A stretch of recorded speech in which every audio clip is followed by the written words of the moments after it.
Elle a tout sacrifié pour lui. Ses économies, ses bijoux en or, l'héritage de sa grand-mère, elle a tout vendu pour l'envoyer en Europe. Il lui avait juré qu'il reviendrait la chercher. Mais à son retour, elle l'a surpris devant un hôtel 5 étoiles, main dans la main avec une autre femme. Mais avant que je continue cette histoire, dites-moi. De quel pays vous regardez en ce moment? Écrivez votre pays dans les commentaires. Je veux savoir d'où vient ma famille. Pour comprendre la trahison, il faut d'abord comprendre le sacrifice. Et le sacrifice de Shema il a commencé bien avant cette journée devant l'hôtel. Il a commencé dans une petite boutique au bord d'une rue poussiéreuse d'Abidjan, dans un quartier où les rêves se forgent à la sueur du front et où les femmes portent le monde sur leurs épaules sans jamais se plaindre. Shema avait 23 ans quand elle a épousé Moussa. 23 ans, un sourire timide, des mains déjà calleuses d'avoir travaillé depuis l'enfance, et un cœur tellement grand qu'il aurait pu contenir la douleur de tout un continent. Elle venait d'une famille modeste. Pas pauvre. Modeste. Il y a une différence. Modeste, ça veut dire qu'on mange à sa faim mais qu'on ne gaspille pas. Ça veut dire qu'on porte ses habits jusqu'à ce qu'ils s'usent. Ça veut dire qu'on apprend très tôt que rien ne vient sans travail. Moussa, lui, avait quelque chose que beaucoup de femmes trouvaient séduisant à l'époque. Il avait la parole. Il savait parler. Il savait promettre. Il entrait dans une pièce et tout le monde l'écoutait. Il racontait ses projets, ses ambitions, ses visions de l'avenir, et les gens hochaient la tête en disant oui, ce garçon-là va aller loin. Shema aussi l'avait cru. Shema l'avait cru plus que quiconque. Ils se sont mariés un samedi de novembre. Petite cérémonie. Pas de grande fête. Pas les moyens. Mais Shema portait ses plus beaux habits et regardait son mari comme s'il était le soleil lui-même. Elle avait mis ses espoirs entre ses mains. Tout ce qu'elle avait économisé depuis ses 14 ans, depuis ses premiers petits commerces de rue, elle l'avait mis dans ce mariage. Dans cet homme. Dans cet avenir qu'il lui promettait. Les premières années, ça allait. Moussa travaillait par-ci, par-là. Il cherchait. Il essayait. Et Shema, elle avait lancé son petit commerce de maïs. Du maïs grillé, du maïs bouilli, du maïs en sauce. Un chariot le matin, une table le soir. Elle se levait avant le soleil et se couchait après que tout le monde dormait. Ses mains sentaient le feu et la fumée. Ses pieds saignaient parfois sous les sandales. Mais elle souriait. Parce qu'elle construisait quelque chose. Parce qu'elle croyait en quelque chose. Et surtout, parce qu'elle croyait en Moussa. C'est lui qui a eu l'idée de la France. Un soir, assis sur la natte, il lui a dit « Shema, moi je ne peux pas rester ici à faire rien. Je dois partir. Si je pars en France, je travaille 2 ans, 3 ans, j'envoie l'argent, je construis ici, et après je reviens te chercher. On aura une vraie maison. On aura de quoi vivre.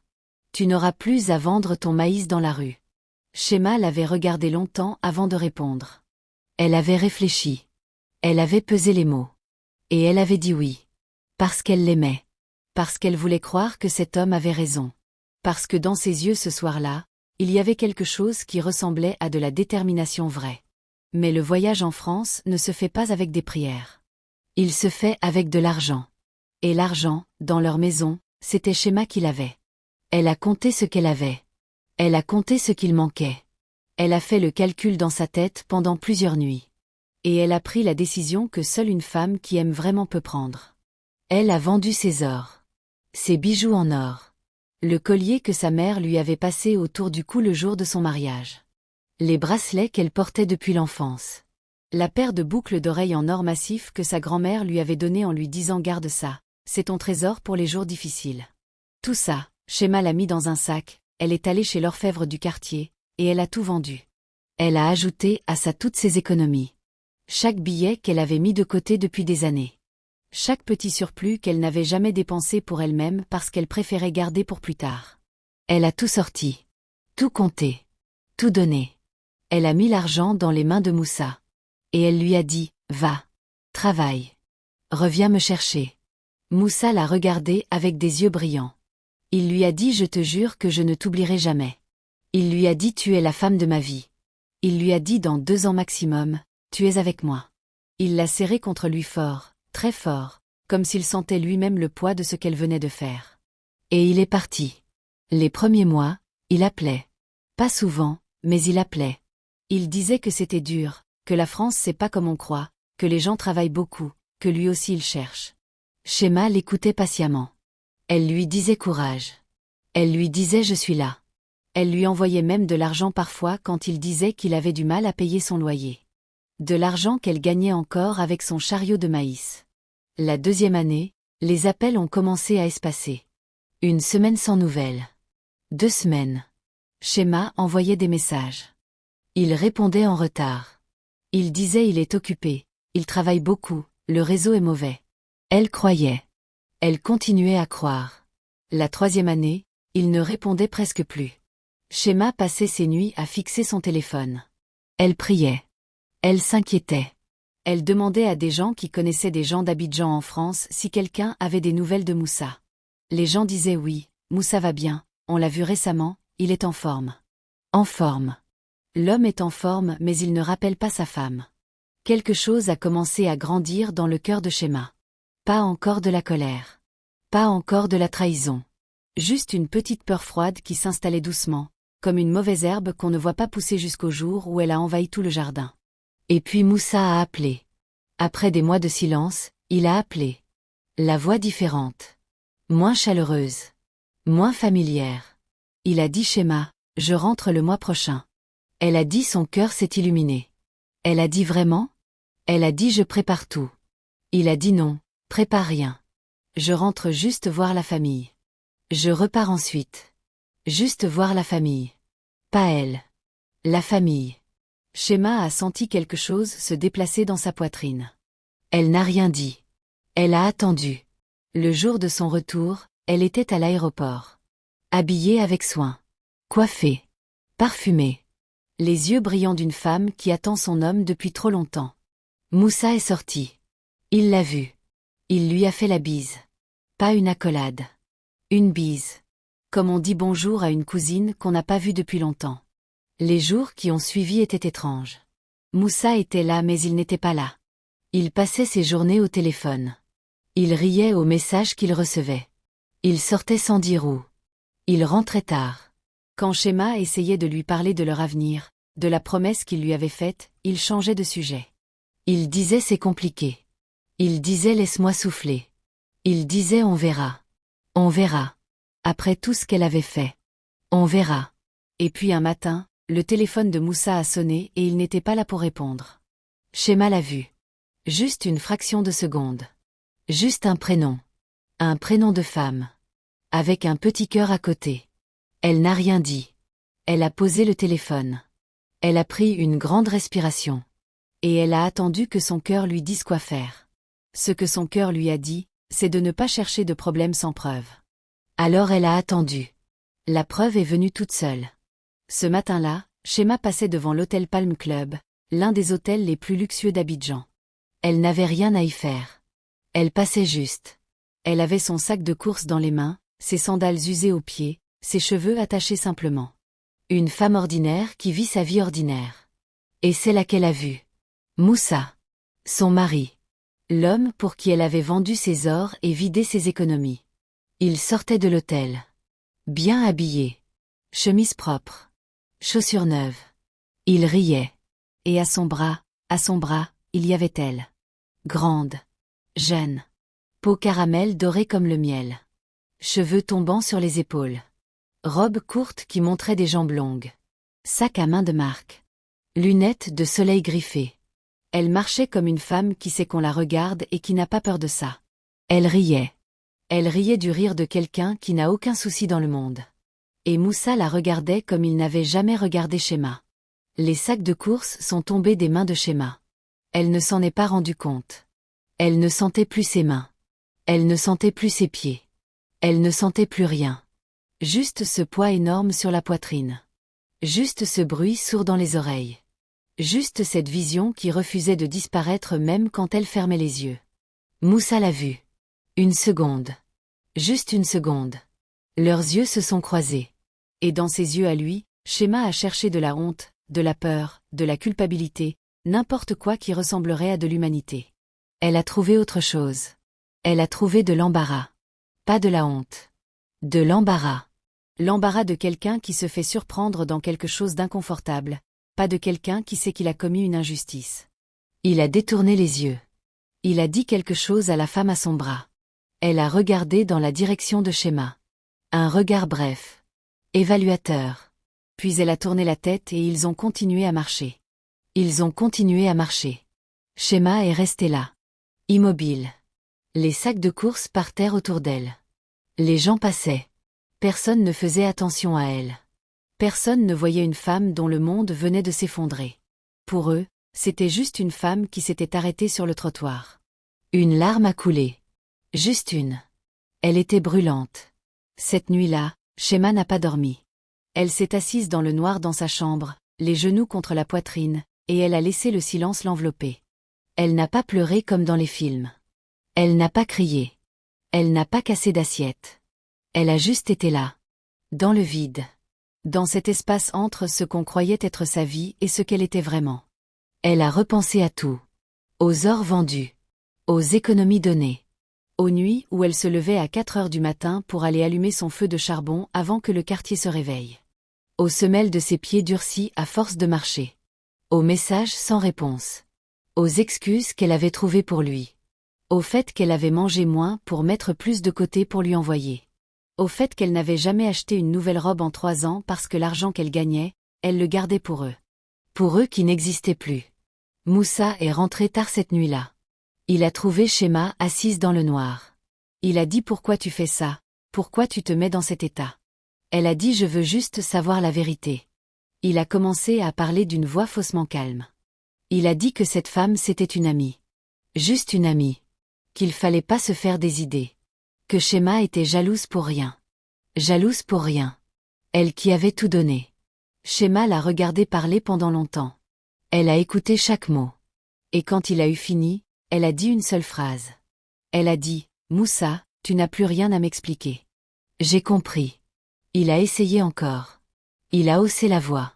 Il a dit qu'elle l'étouffait. Qu'elle l'avait toujours étouffé. Que c'est pour ça qu'il avait besoin de respirer ailleurs. Qu'en France il avait changé. Qu'elle ne le comprenait pas. Shema n'a pas répondu. Elle s'est levée. Elle est allée dans la petite chambre à côté. Elle a fermé la porte. Elle s'est allongée. Et là, dans le noir, elle a pleuré. Pas les sanglots d'une femme faible. Les larmes d'une femme qui lâche quelque chose qu'elle portait depuis trop longtemps. Elle a pleuré jusqu'à ce que plus une larme ne veuille sortir. Et quand les larmes ont cessé, quelque chose d'autre a pris leur place. Quelque chose de dur.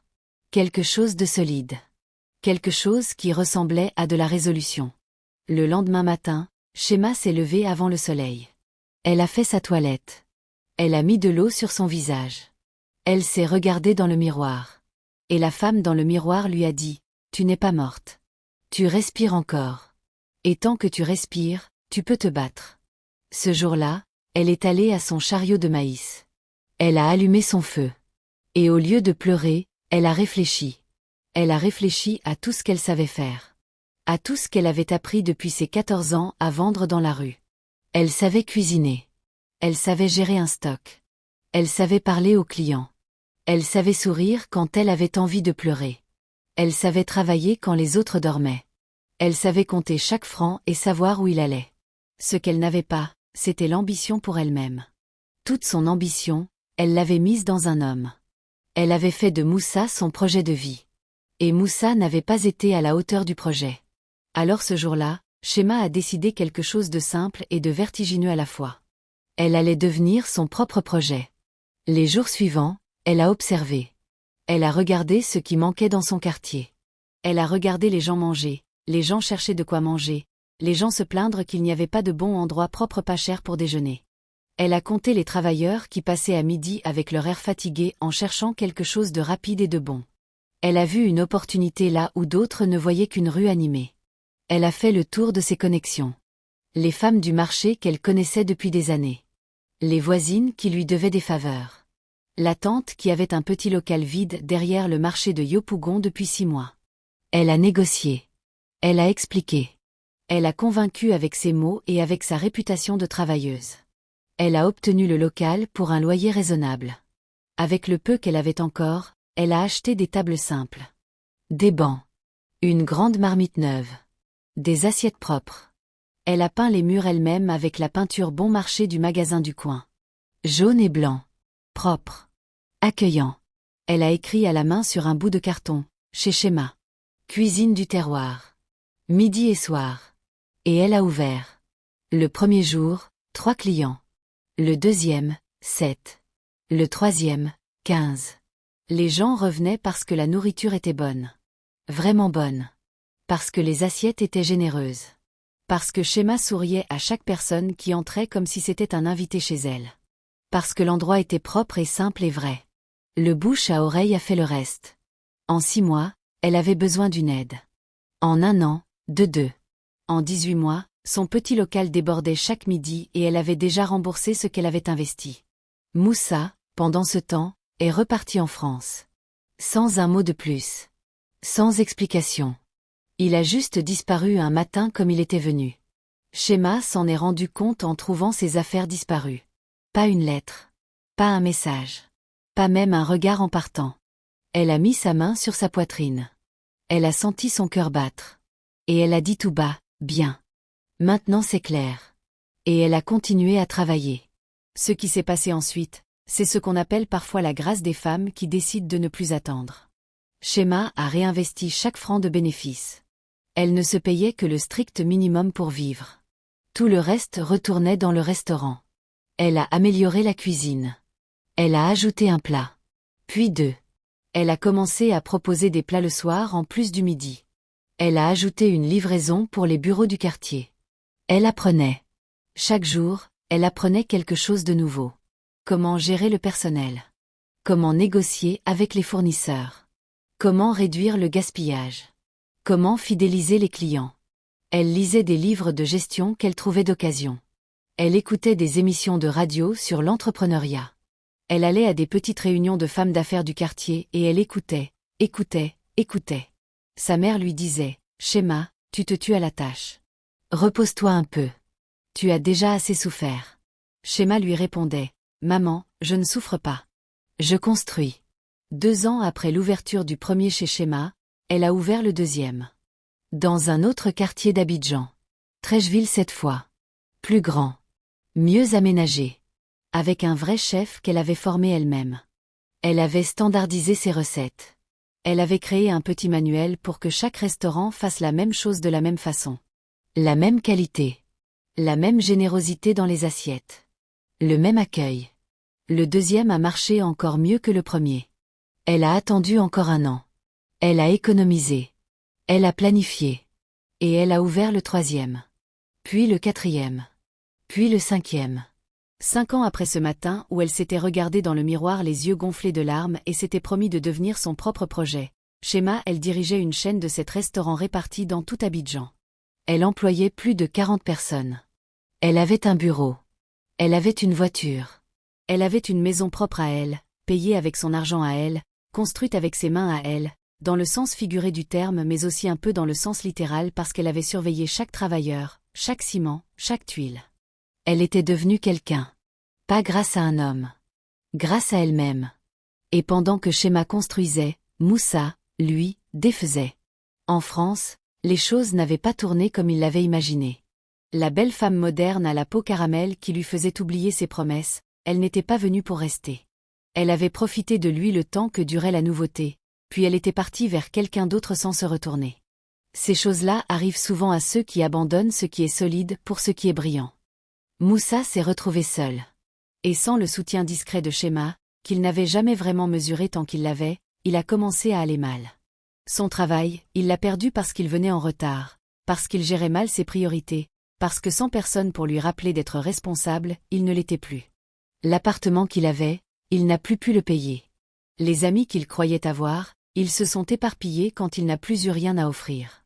Il s'est retrouvé à dormir chez des connaissances. Puis à chercher des petits boulots à la journée.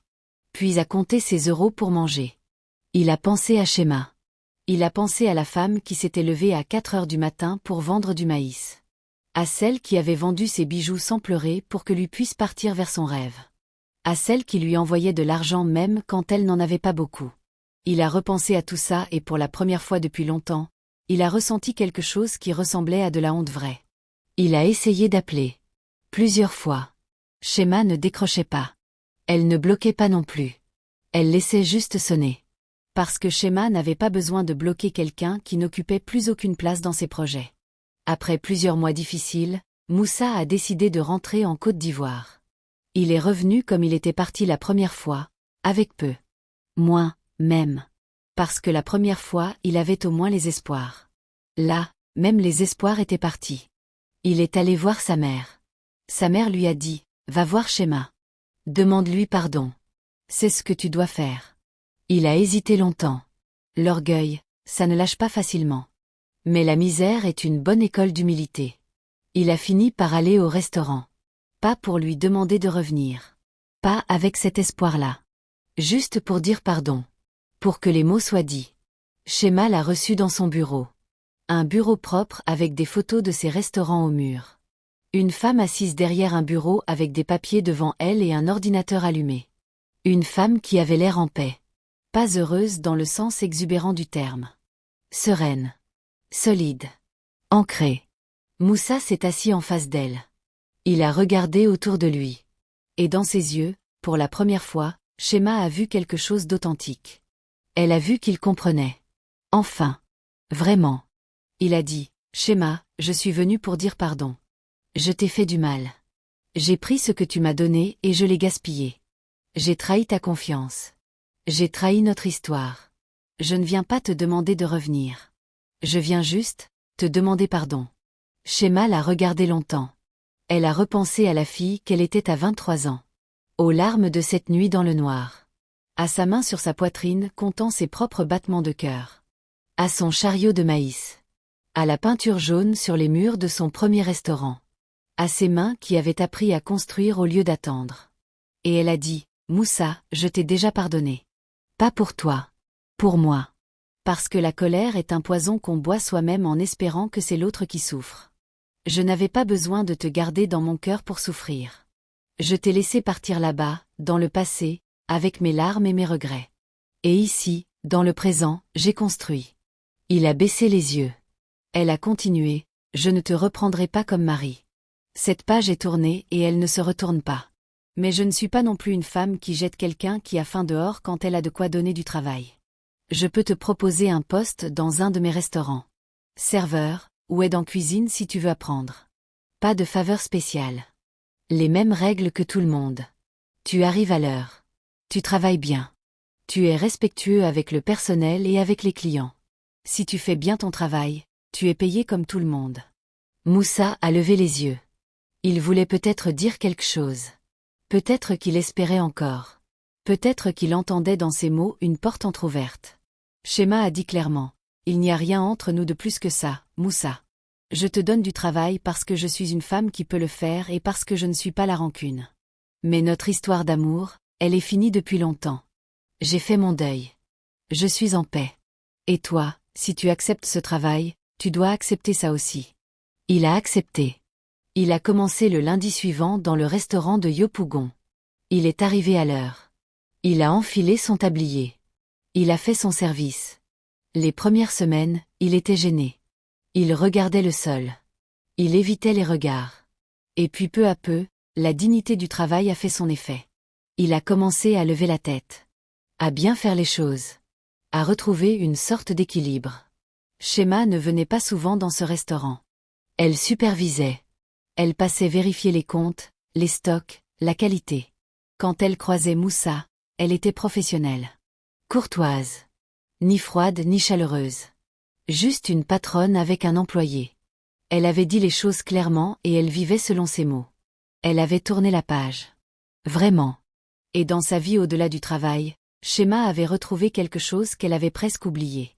Elle avait retrouvé elle-même. Ses goûts. Ses rires.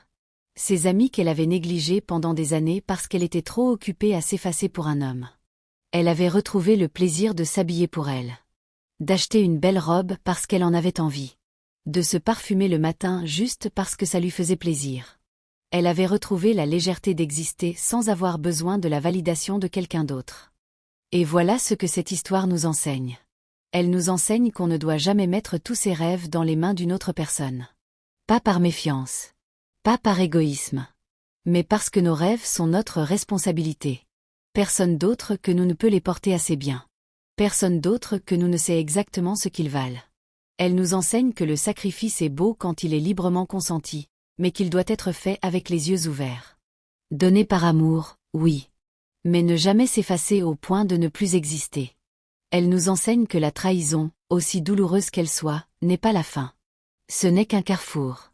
On peut choisir de rester à ce carrefour, à pleurer ce qui a été perdu, ou on peut choisir de prendre la route qui mène vers ce qu'on peut encore construire. Elle nous enseigne que le pardon n'est pas une faiblesse. Le pardon est une libération. On ne pardonne pas pour l'autre. On pardonne pour soi. Pour ne plus porter le poids de la rancune dans ses propres épaules quand on a déjà assez à porter. Elle nous enseigne que la dignité ne s'achète pas et ne se vend pas. Shema aurait pu humilier Moussa. Aurait pu le rejeter avec mépris. Aurait pu lui faire vivre ce qu'il lui avait fait vivre.